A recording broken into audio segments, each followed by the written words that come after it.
практично најмногу бројните заболувања изопшто во животот на луѓето. Има и други, меѓутоа главната група на заболувања е така баш тие инфективни или заразни заболувања. И тоа да го објасниме што подразбира. Тоа се болести кои што се предизвикани кога во организмот на човекот, детето, човекот, навлезат на еден или на друг начин микроорганизми. Тоа се суштества невидливи со голо око, и тука спаѓаат две големи групи бактерии и вируси.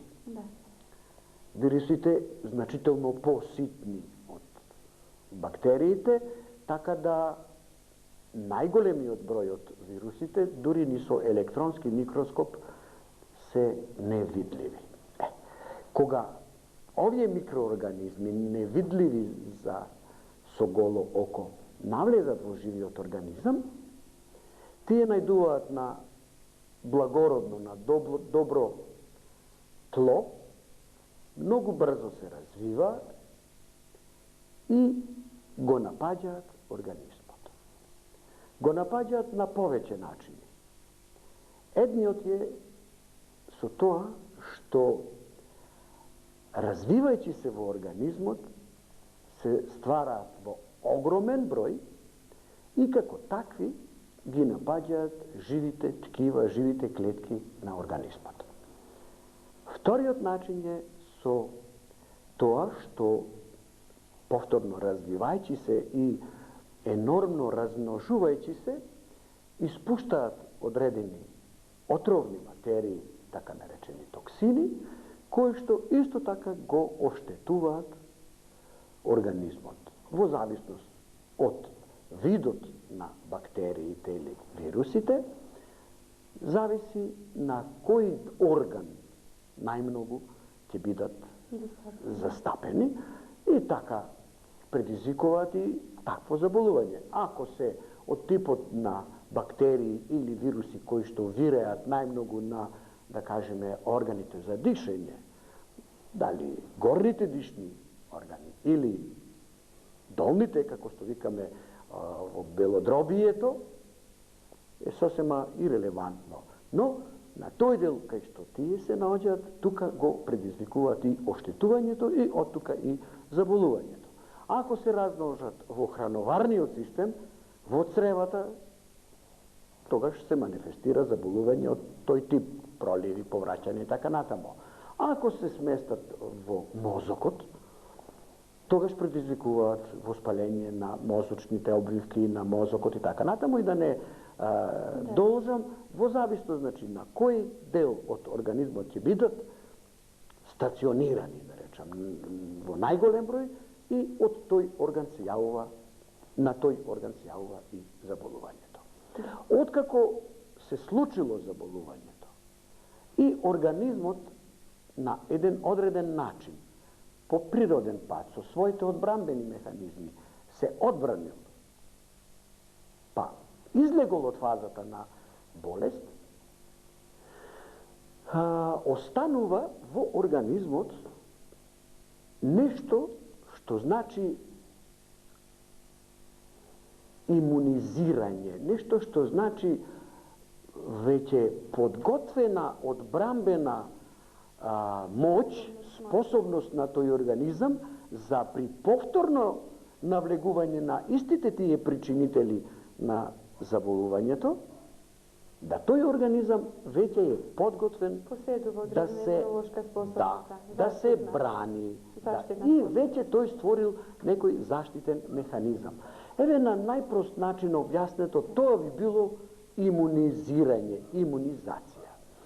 Сега, овој начин што јас го објаснував досега е онај првобитниот, природниот начин на стварање на тој имун систем. Организмот има изузетно сложени имунолошки системи, затоа нема вечерва да разговараме, бидејќи аудиториумот го интересира нешто друго. Значи, тоа е природниот начин. Сега, дали треба сега да чекаме да секое дете или секој човек се разболи од некоја сериозна болест која може да остави или сериозни последици или да предизвика смрт? Не. Науката открила и вештачки начин на создавање на ова или ваква или слична одбранбена моќ кај организмот. На кој начин? Со емпиријата, со искуството, лекарите во минатите времења откриле дека е можно и на вештачки начин да се предизвика некој одредено заболување кај организмот, но во форма која што не би значела вистинска болест. Ами некоја лесна или најлесна форма на таа болест, за да, откако ќе оздрави, сега тоа се постигнало на начин што за некоја болест, да кажеме, се зема серум од крвта на веќе човек кој што боледува од болест, или многу често од животни кои што преболеле некоја заразна болест, и од тој серум после се подготвува една субстанца што ние ја викаме вакцина, и таа се убризгува сега во здрав човечки организам. И не само човечки, и домашните животни се вакцинираат, но да зборуваме сега за ова за што сме дојдени. И на тој начин, од прилика, ние на некој вештачки начин предизвикуваме заболување од одредената болест, но се разбира во значително намалена или лесна форма. Сега, дали со одреден серум, зависи од за која болест станува збор. Во некои прилики, за некои болести ние вршиме вештачко инфицирање, вештачко разболување под наводници, со некои живи, меѓутоа атенуисани, како да одберам сега превод, живи бактерии кои што само што се живи. Значи, подвргнати на еден долгорочен и многу сложен систем на намалување на нивната моќ да предизвикаат сериозна болест, но доволно способни да поттикнат во организмот во кој што ќе бидат внесени, да поттикнат стварање на тие имуни, ние ги викаме имуни тела, значи тела кои што ќе бидат подготвени при евентуално продирање на здрави, да речам, бактерии или здрави причинители на таа болест во организмот на детето, на човекот, сега да вака подготвениот организам на човекот биде способен да се брани за да не оболи од таа сериозна болест. Тоа би било оној вториот вештачкиот начин на стварање на имунизација на еден жив организам.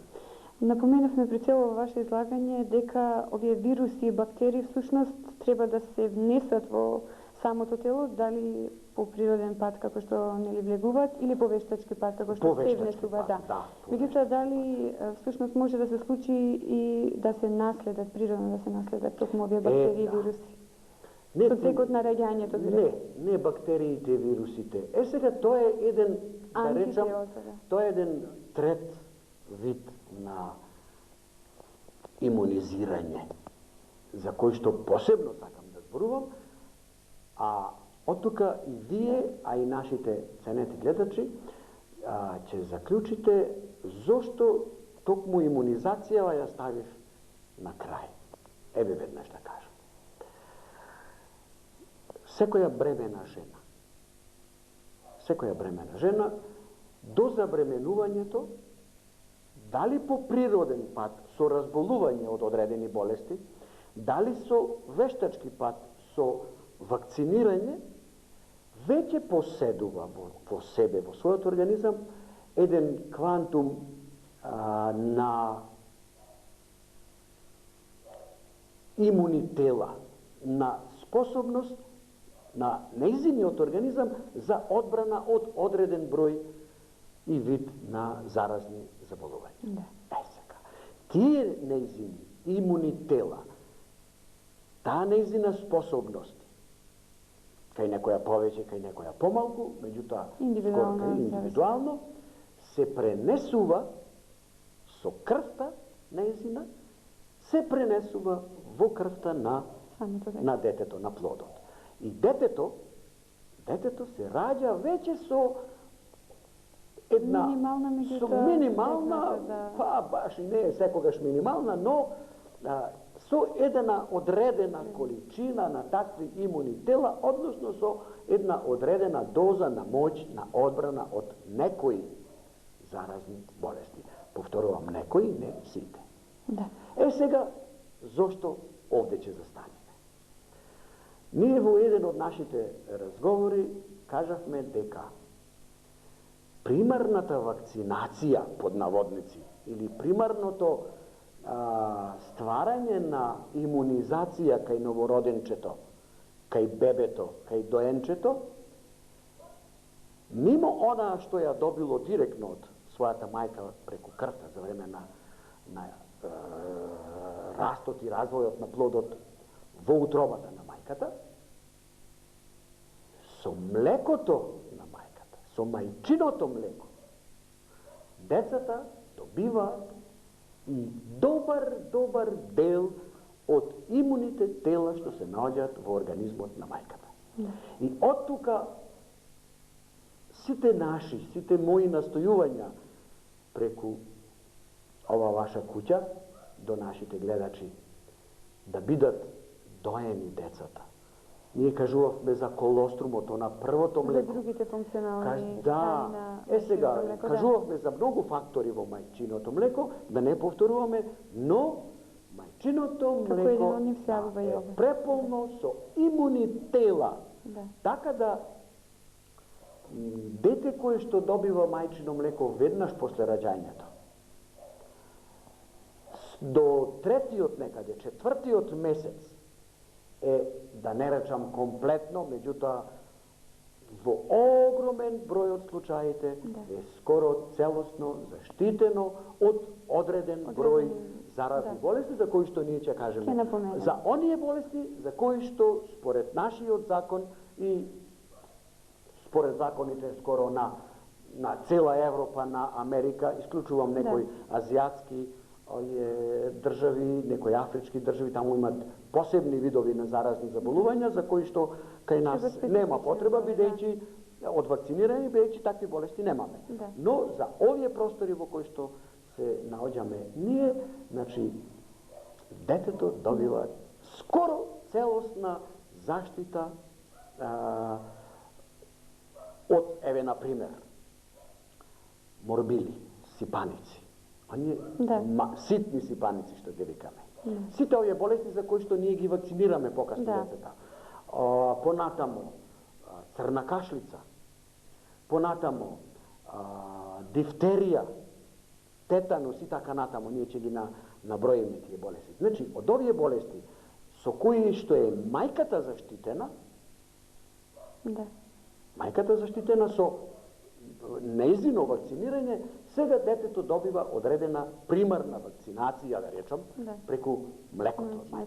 И од тука и огромната важност на мајчиното млеко, особено во овој период. И не случајно,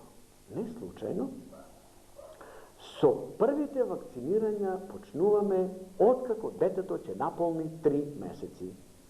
Значи, во нашиот закон, а и скоро секаде е тоа така, значи, првото вакцинирање, првата покана, да речеме, за вакцинација на бебето, доаѓа откако детето ќе наполни 3 месеци од својот живот. Со исклучок тука правиме еден исклучок, вакцинирањето против туберкулоза, Да. она познато популарно бесежирање со вакцината од БСЖ, заради некои специфики кај туберкулозата, со обзир да вакцината против туберкулоза од туберкулоза заштитува не целосно, не 100%, ами во некои 70-75%. Да. Заштитува целосно од тешки смртоносни некои видови на туберкулоза, но од овие другите поблагите не целосно. И заради тоа предострожност новороденчето во тек на првата или втората недела, ние ќе кажеме за таа вакцина како хронолошки, како да, хронолошки се вакцинира веднаш после раѓањето, а сите други почнуваат после третиот месец. Да. Ете, дадовме еден обширен вовед во самиот Мислев дека е наскоп на потребно ова за да емисија, објасниме што сакаме да зборуваме. Сега редно би било да ги поканиме нашите гледачи или доколку сакаат да ве прашаат нешто во доменот на овој полигон и во доменот на сите оние претходно циклус емисии за кои што се говореше нели во функција на мајчинството со особен осврт врз процесот на доењето, да. 71-886 е отворен, оставете ги вашите прашања во режија, на кои што прашања подоцна ќе се обидеме да најдеме одговор. Сега нешто следно би ве прашала, а би било повторно на некој начин вовед пред да се осврнеме на тоа од кои болести најчесто се врши имунизација, би ве прашала на кој начин најчесто се врши имунизацијата? Епа, јас во воведното излагање нешто малку кажав. Да. Се подготвуваат субстанции, така наречени вакцини. Во дел од тие вакцини, за некои одредени болести, се користат серуми, тоа е дел од крвта, дел од крвта на, да кажеме, некои животни или од луѓе, кои што се на некој вештачки начин разболени од одредена болест. Да. И кога во тој разболен организам се створиле механизми одбрамбени, ние ги викаме имуни тела, сега тие имуни тела се наоѓаат во крвта, во серумот, онај прочистениот, без крвни зрнца, црвени, бели, така натаму, има сериозна обработка и затоа се овластени само неколку центри во светот за подготовка на вакцини и тие вакцини на соодветен начин се дистрибуираат, стигаат до сите медицински центри и со тој серум, таков серум се обризгува во здраво дете. Да. Разбирате? Инјективно? Така. Некои вакцини се даваат со инјекции, има други вакцини на друг начин, како што е, да кажеме, вакцината за полиомиелитис, за детска парализа, се дава преку уста, со капнување на капки или со лажиче. Порано имавме една вакцина за вариола вера, се викаше, за големи сипаници. За среќа тие се веќе, таа болест е ерадицирана кај нас и еден подолг период не се вакцинираат нашите деца, сем возрастни лица кои што евентуално патуваат во предели во светов кај што се уште ја има таа болест, тогаш тие изнимно се вакцинираат, но во принцип кај нас не се вакцинираат. Значи, за таа пак вакцина се користеше со зарезување, правење мала раничка на кожата. Со перце. Да, со тие перца, тоа веќе не се прави кај нас. Да. Сега, кога за сите овие теми изминати, претходно говоревме, јас уште на самиот почеток ве прашував кои се основните пораки на дотичната тема. И вечерва нема да одминеме, или кои се основните пораки на имунизацијата? Па, видите да ви кажам, само една е. Порака и препорака, не сме ни едно дете да остане невакцинирано од оние болести, против оние болести за кои што е тоа кај нас со закон пропишано, а за календарот, јас имам овде едно календарче извадено од картончињата за вакцинации во нашата служба, како тоа оди хронолошки, за која болест, кога се вакцинира и така натаму. Значи, да повториме, ниедно дете не сме да остане невакцинирано. Ниедно. Да. Дали е штетно, би се запрашале, детето да се вакцинира додека е во фаза на заболување, додека е болно? Па видите, да ви кажам, во службата за вакцинации, во секоја служба, па и кај нас, покрај медицинските сестри, секогаш има лекар кој што претходно го прегледува детето. Сега, низ годините, уназад 30 на години колку јас ја работам оваа работа, во нашиот законник се носени различни ставови во зависност од ставовите и сознанијата медицински како што еволуираа. Порано имаше многу, ние ги викаме контраиндикации, многу состојби при кои што вакцинирањето се одложуваше додека детето комплетно оздрави. Не заздрави, да.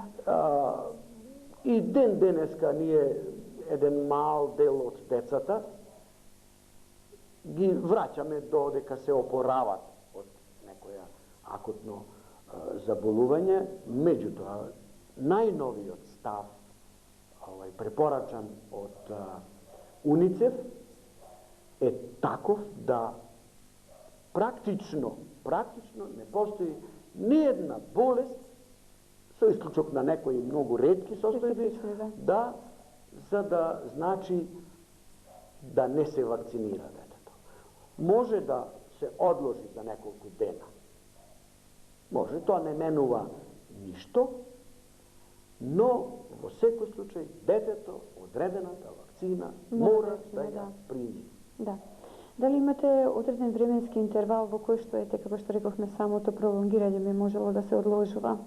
Или тоа посебно зависи од специфичната вакцина, специфична болест? Сигурно. Постојат неколку принципи.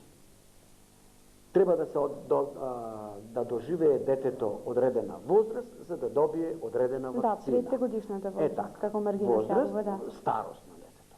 Понатамо постојат одредени, тука е веќе сериозна строгост, одредени интервали меѓу една и друга вакцина, односно меѓу едно и друго вакцинирање. Но, да кажеме, одложување од недела, 2-3, заради моментална некоја болест, совршено не го пореметува календарот на вакцинирање, иако препораката на УНИЦЕФ и на Светската здравствена организација е таква да во интерес на редовност, во интерес на сеопфатност на вакцинирањето и имунизацијата, нема никаква штета детето и кога е болно да биде вакцинирано. Ние од некои други предострожности, така понекогаш почекуваме детето да оздрави, па со повторното доаѓање, ем ќе го контролираме, ем ќе добие вакцината. Да. И сега би оделе хронолошки по самиот чин на извршување на имунизацијата кај децата, нели, почнувајќи од на старосна возраст, како што рековте, вие старост. Би оделе, нели, предострожно според болестите. Напоменавме од кои болести најчесто се врши имунизација, против кои болести ќе го цитирам законот наш како оди, имам едно календарче, за секое дете, после раѓањето се отвара картон за имунизација, кој се отвара еднаш и трае до навршување на зрелост, до 18, па практично тој негов картон, с обзир да сега веќе се работи со компјутери, практично останува доживотно како документ дека таа особа, дека таа особа ги добила тие и тие вакцини и датумите и така натамо. Да. И тоа е прописано со строги законски норми. Еве јас имам еден извадок од тој календар, па ќе се обидам да го цитирам, да го прочитам за да биде разбрано. Јас веќе нешто кажав, туберкулозата е една од сериозните болести за кои што е задолжително имунизирање. Да. Заштитата, кажав и тоа, за туберкулозата не е 100%, но е огромна. Огромна. Сега, што се прави? Веднаш откако детето ќе се роди, во тек на првата, втората, третата недела, се врши вакцинирање со така наречената вакцина БСЖ. Таа е кратенка француска, од името и презимето на авторот на оваа вакцина, тој е еден француски автор, се прави на рамцето кај нас, во некои други држави на друго место, и за успешно извршено имунизирање со оваа вакцина се смета кога на рамцето, откако ќе помине акутната фаза, прво се прави така едно како бромче, тоа бромче треба да биде зацрвенето, подигнато над кожата, некогаш малку гнојче ќе фати така натаму, откако тоа ќе се смири, ќе оздрави, треба да остане еден белек, една лузничка. Да. Кога ја има таа лузничка, сметаме дека тоа дете е успешно вакцинирано и во голем процент заштитено од тешките форми на туберкулоза. Тоа е за туберкулоза непосредно односно после раѓањето. Сега, понатамо за туберкулозата, што се прави? Ако детето после 3-4 месеци нема таква лузничка, или е таа лузничка незначителна, тогаш не сме сигурни во ефикасноста на степенот на ефикасноста од тоа вакцинирање и до крајот на годината, на првата година, повторно ќе се изнајде термин, до крајот, тамо некаде кај 12-тиот месец, се прави повторно ревакцинација. Не е ревакцинирањето, повторно обесежирање, да речеме. Под ревакцинација нешто друго подразбираме, но еве, да кажеме ревакцинирање. Значи, повторно вакцинирање. Да. Сега видите. Ако се направи ова повторно вакцинирање со БСЖ до 12-тиот месец, јас го цитирам законот, тоа се прави директно. Ако детето е постаро од 1 година, сега треба да се осигураме дали тоа дете веќе не стекнало некаков друг имунитет против туберкулоза. Што ќе рече тоа? Тоа ќе рече дека треба да провериме дали тоа дете веќе на друг начин не дошло во контакт со причинители на туберкулоза. Да. Или да објаснам. Во тек на таа 1 година, кога детето веќе почнало и да се движи, комуницира со други луѓе, комуницира во средината, може би во фамилијата има некој за кој што луѓето, фамилијата не знаат дека е носител, дека е клицоносител или дека е можеби болен од туберкулоза, така да тоа дете веќе дошло до контакт. Сега, доаѓањето во контакт некогаш значи разболување, но не секогаш. Да, може не мора да значи. Не мора да значи контактот и разболување. Во тој случај тоа дете веќе има свој природен имунитет против туберкулоза и нема потреба од посежирање. Како за тоа ќе знаеме? Тука постои тестирање. Се прави тестирање, туберкулински тест се прави на подлактицата и после 70 часа, 72 часа, се чита, ние викаме, реакцијата.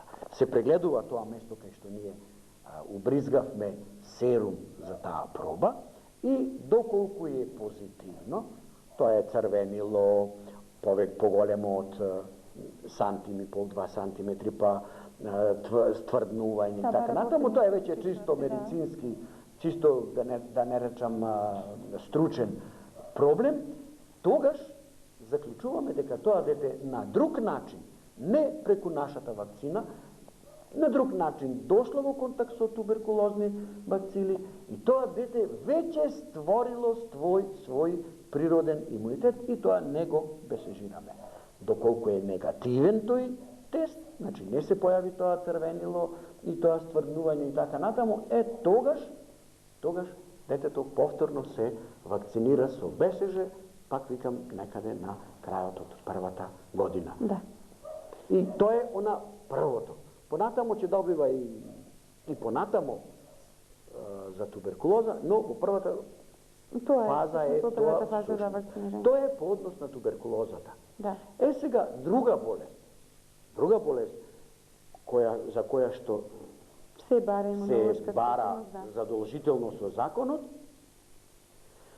е групата на болести дифтерија, тоа е медицински израз, народски гушоболка. Се вика, за наша огромна среќа, и неа одамна ја нема на овие простори, пак благодарение на вакцинирањето. Понатамо пертусис или црната, или некои ја викаат бела кашлица, некои ја викаат магарешка кашлица, некои ја викаат голема кашлица и така. Натамо, некои ја викаат добра кашлица, премда е изузетно лоша. И трета група, во оваа група, трета болест, која е особено значење затоа што остава катастрофални последици, тоа е детската парализа и кратенката дитепер полио, ние така ја викаме.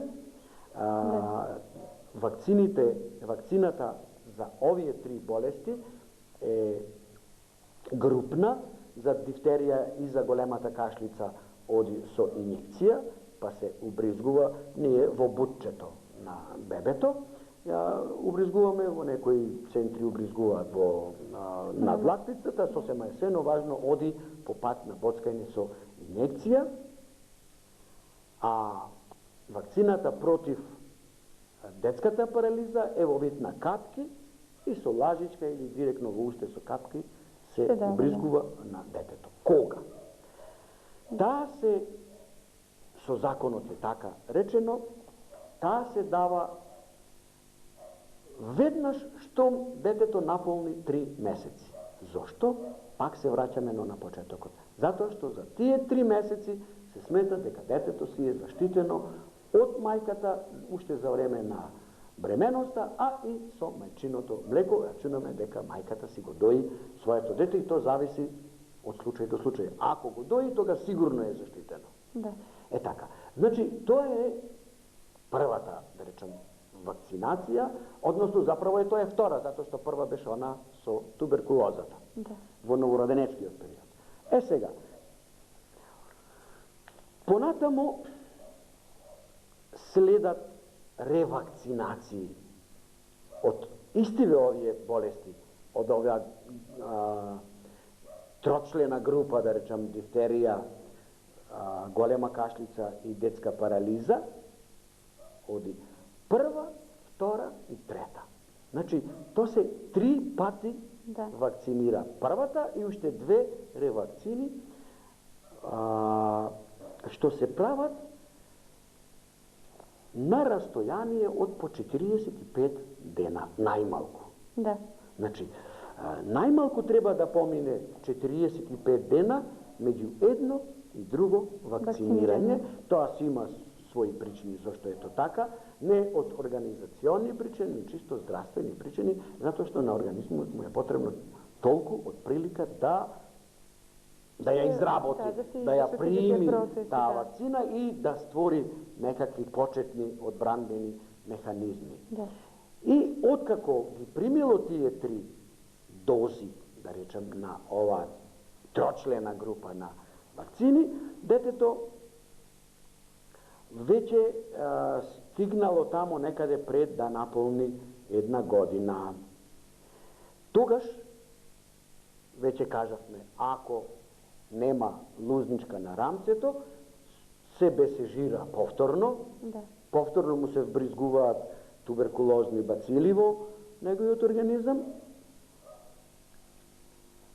и со тоа од прилика е завршено со овие 4, значи туберкулоза, дифтерија, голема кашлица и детска парализа. Рековме, ако покасно се прави повторното бесежирање за туберкулоза, тога мора она тестирање да се направи. Да се изврши тоа е веќе нешто друго. Така. И откако е тоа завршено, тогаш некаде околу првиот роден ден. Нешто повеќе, нешто помалку, или од прилика да кажеме околу 12-тиот месец, пак една трочлена група на болести заправо на вакцини се дава, тоа е морбили, тоа се ситните, малите сипаници, да кажеме, кои што пред 20 на години, или кога јас бев млад лекар, хара на овие наши простори, нашите сегашни веќе баби, да не речем, се сеќаваат какви ужасни маки имаат децата кога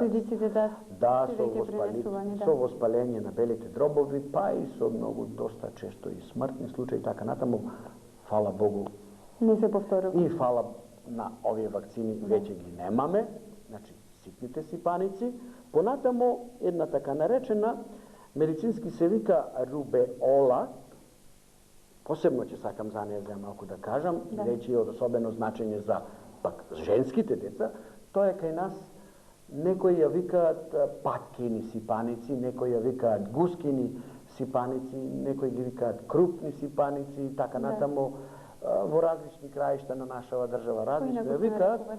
Меѓутоа, она што е најважно е тоа што е од особено значење за женските деца. Зошто? Затоа што ако женско дете не оболи од ова заболување за време на детството, а се случи да оболи за време на бременост, и особено во првите 3 до 4 месеци од бременоста, се случуваат ужасни катастрофи, со ужасни оштетувања на плодот. Фала Богу, и неја немаме.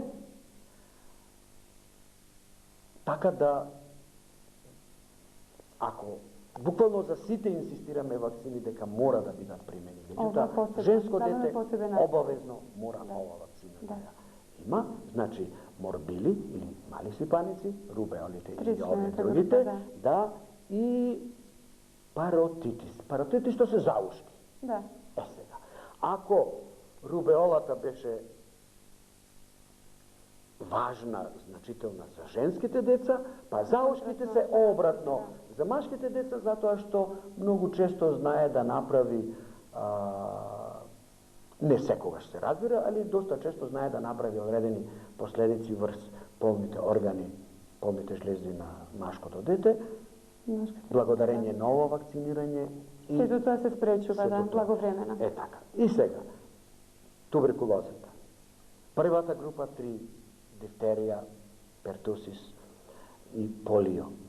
И оваа трочлена група се сторија веќе 7 болести кои што однесле милиони животи во историјата, веќе се скоро искоренети, ние ги немаме. Благодарение на вакцинирањето. Така, така да оваа вакцина, рековме, некаде околу првиот роден ден, до крајот на првата година, во 12-тиот месец ја добиваат децата. Сега, постојат нови ревакцинирања, односно освежувања на веќе створениот имунитет против одредени болести. Што тоа значи? Тоа значи дека откако ќе пројде една година од третата доза на првите оние вакцини на 3 пати што ги дававме за дифтерија, тетанус и пертусис. Првата тројна група. Првата тројна група, една година откако ја примило третата доза, се прави ревакцинирање пак кај сите деца. Значи, освежување на веќе стекнатиот имунитет. И тоа е некаде во втората година. Со завршување на втората година, сега имаме една пауза од скоро 2 години, во која не се врши редовно вакцинирање. Родителите наши ќе се присетат, пред 2 години имавме ние вонредни состојби за детската парализа, нели беше епидемијата во Албанија и така натаму, то се вонредни ситуации, зборуваме за редовните. Така. Сега во четвртата година